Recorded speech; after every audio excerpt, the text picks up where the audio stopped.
Bonjour, chers étudiants. Nous allons terminer ce cours sur le dogme de la biologie moléculaire par la traduction.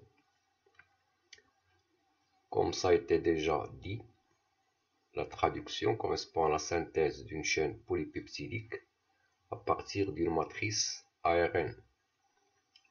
Pendant la traduction, le langage nucléotidique porté par l'ARN messager est traduit en un langage peptidique.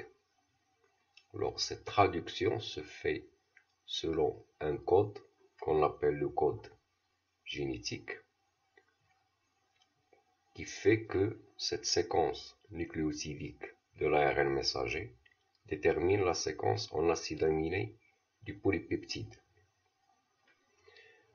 Alors, les ribosomes constituent le siège de la traduction, c'est-à-dire c'est comme une sorte d'usine où sont fabriquées les chaînes polypeptidiques. Alors, la traduction met en jeu un certain nombre d'outils, dont essentiellement les ARN de transfert qui sont chargés d'amener les acides aminés vers le ribosome, lieu de la traduction, et ça met aussi en jeu une enzyme qui est l'aminoacide tRNA synthétase. Cette enzyme catalyse la formation d'un complexe entre l'ARN de transfert et l'acide aminé, afin que ce dernier puisse être emmené vers le ribosome. Donc, parlons tout d'abord du code génétique. Alors, comme on vient de le dire, c'est un code qui permet de synthétiser une séquence d'acides aminés qui est déterminée par la séquence en nucléotides de l'ARN messager. Alors, ce code génétique, comme on le voit ici, a un certain nombre de caractéristiques. Alors, la première, c'est qu'il est à 3 lettres. Alors, le code génétique à 3 lettres, ça veut dire que chaque combinaison de 3 nucléotides détermine un acide aminé. Cette combinaison de 3 nucléotides s'appelle un codon. Et chaque codon détermine un acide aminé. Donc, comme on le voit ici, puisqu'il y a 4 nucléotides qui sont l'adénine, l'uracile, la cytosine et la guanine, donc on a 64 combinaisons possibles qu'on voit ici sur ce tableau. Alors, bien sûr, dans la nature, il n'y a que 20 acides aminés. Donc, les 64 codons doivent déterminer seulement 20 acides aminés. C'est pour cette raison que le code génétique est dit dégénérescent. Ça veut dire que plusieurs codons déterminent un seul acide aminé. Comme on voit par exemple ici, la phénylalanine, elle est déterminée par 2 codons. La leucine par 6 codons, l'isoleucine par 3 codons, ainsi de suite. Il y a seulement 2 acides aminés qui sont déterminés chacun par un seul codon. Il s'agit de la méthionine, déterminée par le codon AUG, et le tryptophane, déterminé par le codon UGG. Parmi les 64 codons du code génétique, 3 codons ne correspondent à aucun acide aminé. C'est-à-dire, ce sont des codons appelés codons non-sens, qui sont le codon UAA, le codon UAG et le codon UGA. Alors, il y a certains acides aminés qui sont déterminés par 6 codons, comme il y a la leucine, la sérine et l'arginine. Alors, dans ce code génétique, on remarque que dans cette dégénérescence, c'est surtout le 3e nucléotide du codon qui change, alors que généralement les 2 premiers nucléotides du codon sont inchangés pour un même acide aminé. La troisième caractéristique du code génétique, c'est qu'il n'est pas chevauchant ou non chevauchant. Qu'est-ce que ça veut dire? Ça veut dire que dans un ARN messager, il y a une séquence de nucléotides. Ces séquences constituent ce qu'on appelle les codons qui se suivent, et aucun nucléotide d'un codon ne fait partie du codon adjacent, que ce soit avant ou après. C'est la non-chevauchance, le non-chevauchement, pardon, du code génétique. La quatrième caractéristique, c'est qu'il est universel. Ça veut dire qu'il est valable chez tous les êtres vivants. Donc, tous les êtres vivants utilisent le même code génétique. Et la dernière caractéristique, c'est qu'il est flexible. Alors, cette flexibilité, ça veut dire que la complémentarité entre les bases n'est pas toujours stricte entre le codon et l'anticodon au niveau du troisième nucléotide du codon, c'est-à-dire par exemple pour la valine, il est codé par exemple par le codon GUU. La complémentarité n'est pas stricte au niveau de ce nucléotide du codon. Alors on va parler un petit peu de l'ARN de transfert et de l'enzyme l'aminoacyle tRNA synthétase. Donc, comme on vient de le dire, l'ARN de transfert est un brin d'ARN, les simples brins, qui a une taille d'environ 500 nucléotides, mais qui est structuré en structure secondaire, ou organisé en structure secondaire qu'on voit ici, qu'on appelle une structure en feuille de trèfle, du fait que ça ressemble à la feuille de l'arbre, le trèfle. Alors, pourquoi cette structure? Parce qu'il possède trois régions palindromiques. Donc, trois structures en tige et boucle. Parce qu'il y a trois palindromes, on a parlé la dernière fois, sur la transcription, on a parlé de ce que c'est qu'un palindrome. Donc, un palindrome, ça donne naissance à des structures en tige et boucle. Et dans un ARN de transfert, il y en a trois. Parmi ces boucles, il y en a celle qui est la plus importante, c'est ce qu'on appelle la boucle de l'anticodon. Alors c'est cette boucle qui contient l'anticodon qui est normalement complémentaire au codon qui se trouve sur l'ARN messager. Alors cette structure elle est schématisée sur un plan, mais dans l'espace, la molécule elle est organisée de cette manière. Donc ici en bleu, on voit la boucle de l'anticodon qui contient l'anticodon. Et on a dit que l'anticodon est complémentaire au codon. On va voir par la suite comment ça se passe. Alors ici, on a l'extrémité 3' qui est le site de fixation de l'acide aminé qui sera emmené vers le ribosome. Alors, avant d'emmener l'acide aminé vers le ribosome, l'ARN de transfert doit établir une liaison covalente avec l'acide aminé. Cette liaison covalente est catalysée par une enzyme qu'on appelle l'aminoacyle tRNA synthétase. Alors ici on voit un petit peu dans l'espace le complexe entre l'aminoacyle tRNA synthétase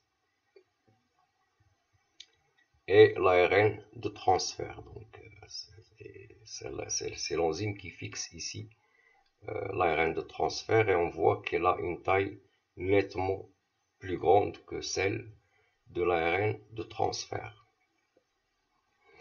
Alors pourquoi on parle de cette enzyme? Parce que on se pose la question, pourquoi est-ce qu'un ARN de transfert donné ne peut se fixer que sur un acide aminé donné? Par exemple, l'ARN de transfert qui porte l'anticodon complémentaire au codon de la tyrosine, et bien cet ARN de transfert, pourquoi il ramène la tyrosine? Il ne ramène pas un autre acide aminé. Donc il doit y avoir une certaine spécificité de l'ARN de transfert vis-à-vis de l'acide aminé. Alors cette spécificité, elle existe, bien sûr, mais elle n'est pas directe. En fait, cette spécificité se fait par l'intermédiaire de cet enzyme, l'aminoacide tRNA synthétase. Donc si on veut, cette enzyme, elle est d'une part spécifique à l'ARN de transfert et d'autre part, elle est spécifique à l'acide aminé correspondant. Donc c'est cette enzyme qui établit la spécificité entre ARN de transfert et acide aminé. Donc si on prend ici par exemple, on a l'enzyme ici, elle a un site de fixation de l'ARN de transfert. Ce site ne permet de fixer qu'un ARN de transfert donné et un autre site de fixation de l'acide aminé correspondant à cet ARN de transfert et non pas un autre acide aminé. Alors la fixation de l'acide aminé, comme je l'ai dit tout à l'heure, elle se fait au niveau de l'extrémité 3' de l'ARN de transfert, donc de cette manière. Donc ici on a envers l'acide aminé et ici l'extrémité, vous voyez le 3' OH de l'ARN de transfert.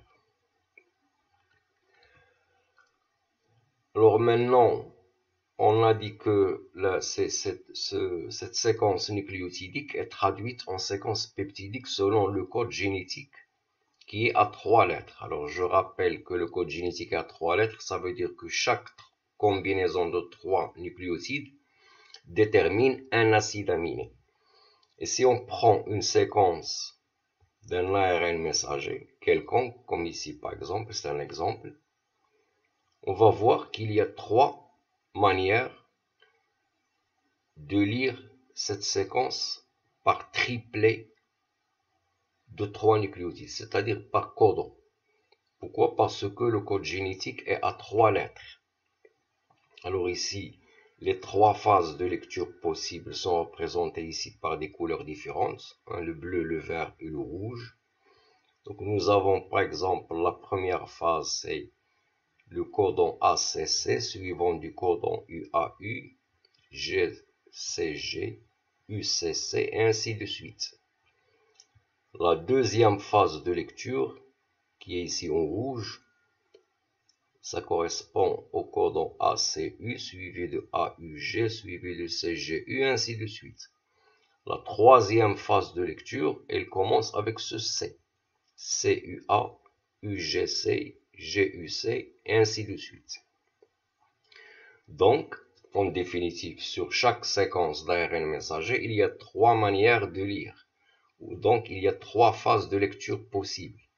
Mais parmi les 3 phases possibles, sur un ARN messager donné, il y en a une seule qui est potentiellement codante. C'est-à-dire une seule qui code pour une séquence peptidique donnée. C'est celle qu'on appelle la phase de lecture ouverte. En anglais, ça se dit un ORF pour Open Reading Frame. C'est la traduction de la phase de lecture ouverte. Alors, comment on reconnaît une phase de lecture ouverte? Tout simplement, c'est une phase qui commence par un codon d'initiation de la traduction, qui est le codon AUG, qui code pour la méthionine, et qui se termine par un codon non-sens, c'est-à-dire un parmi les 3 codons qui ne correspondent à aucun acide aminé. Donc, soit le codon UAA, soit le codon UAG, ou le codon UGA. Donc si on revient à cet exemple, c'est un petit exemple pour comprendre. Parmi les 3 phases de lecture possibles ici, on a une seule qui est en rouge. Elle commence par un AUG, alors des codons, jusqu'à arriver au codon UAA. C'est un codon non-sens. Donc cette phase représentée ici en rouge, c'est la phase de lecture ouverte. C'est elle qui code potentiellement pour un polypeptide. En plus, cette phase de lecture ouverte sur un ARN messager doit obligatoirement être précédée par une séquence qu'on appelle la séquence de Shine-Dalgarno. On va voir par la suite l'importance de cette séquence. Alors, Shine-Dalgarno, c'est par rapport aux chercheurs qui l'ont mise en évidence. Et donc, ça nous ramène à l'initiation de la traduction. En fait, on l'a dit au début, la traduction a lieu au niveau des ribosomes. Alors, la première étape de l'initiation de la traduction, c'est la formation d'un complexe entre la petite sous-unité ribosomale, la sous-unité 30S, l'ARN messager et le premier ARN de transfert, c'est-à-dire l'ARN de transfert correspondant à l'acide aminé numéro 1. Cet acide aminé numéro 1 est, dans la quasi-totalité des cas, est une méthionine. Mais c'est une méthionine modifiée.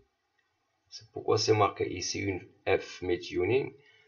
C'est une méthionine formylée. Elle porte un groupement formyle. C'est pourquoi on a dit tout à l'heure qu'une phase de lecture ouverte doit commencer toujours par le codon AUG. Et le codon AUG, si on regarde la table du code génétique, c'est le codon correspondant à l'acide aminé méthionine. Alors, comment se fait la formation de ce complexe? Tout d'abord, l'ARN messager doit se fixer sur la petite sous-unité ribosomale.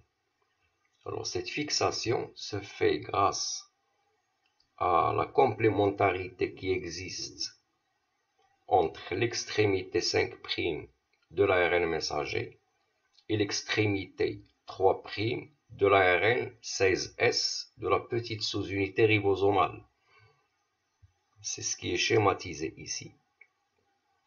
Alors, cette complémentarité entre l'extrémité 5' de l'ARN messager et l'extrémité 3' de l'ARN 16S du ribosome se fait au niveau, là existe au niveau de la séquence qu'on appelle séquence de Shine-Dalgarno.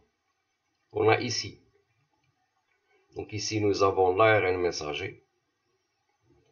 Ici, l'ARN ribosomique.